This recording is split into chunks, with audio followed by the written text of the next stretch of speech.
Hi there and welcome back.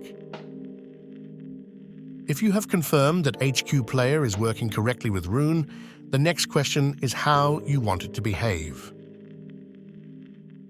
In a previous video, I suggested a PCM starting point because it keeps decisions visible and easy to interpret. In this video, I want to show a different, equally valid path. Starting with DSD. Many people are drawn to DSD because it promises simplicity, one bit, very high sample rates, less conventional filtering. That attraction makes sense. But DSD is not automatically simpler in practice. It simply moves the complexity to a different place. When you choose DSD output in HQPlayer, you are no longer primarily choosing filters. You are choosing how noise is shaped and controlled. That choice matters. So the first principle when starting with DSD is restraint. Set HQPlayer to output DSD, but do not aim high immediately. Choose a DSD rate your DAC is known to support reliably. This is not about pushing your system to its limits. It is about learning how it behaves. DSD 28 is high enough to hear the character of DSD without stressing CPU, USB, or the DAC. Watch CPU load. Watch stability. If playback hesitates or behaves unpredictably, reduce the rate. DSD that stutters or stresses the system teaches you nothing. Now to modulators. Modulators in HQPlayer are not upgrades.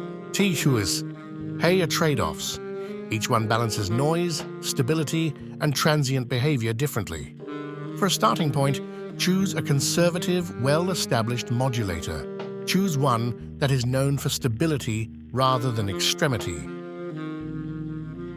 Avoid modulators described as experimental or very demanding. At this stage, subtlety is your friend. The modulator is the most important choice. Start conservative and boring on purpose. Good starting options, which will sound good, but be generally safe with most systems, would be as follows. ASDM SEM-EC is good if your CPU is comfortable. ASDM5 gives an excellent balance with lighter load. ASDM7, non-EC, I generally considered very safe. Avoid at first. ASDM7EC Super. Be very careful with any modulator described as extreme, polysync XTR, or experimental. Make sure dither is turned off. Noise shaping should always be handled by the modulator. Do not stack extra shaping.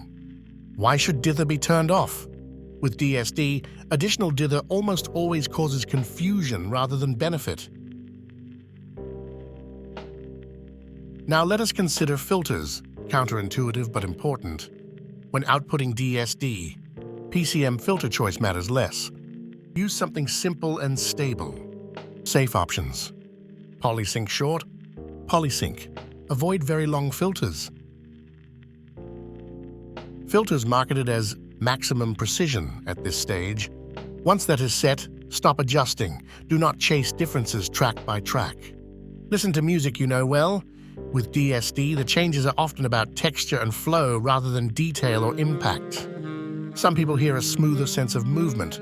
Others hear very little. Both reactions are normal. What matters is not whether DSD sounds obviously better. What matters is whether the system feels calm, stable, and unforced. If you find yourself constantly checking CPU meters or second-guessing settings, you have gone too far. The goal of this phase is not optimization, it is orientation. You are learning how your system responds when complexity is moved upstream. In later videos, we can compare this DSD approach with PCM in a more reflective way.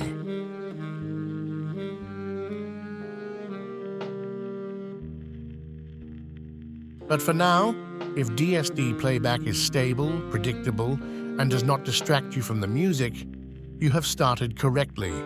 That is enough for this stage. Thank you for watching, and if you wish, please subscribe and like. I am genuinely interested in hearing from you in the comments. Goodbye for now.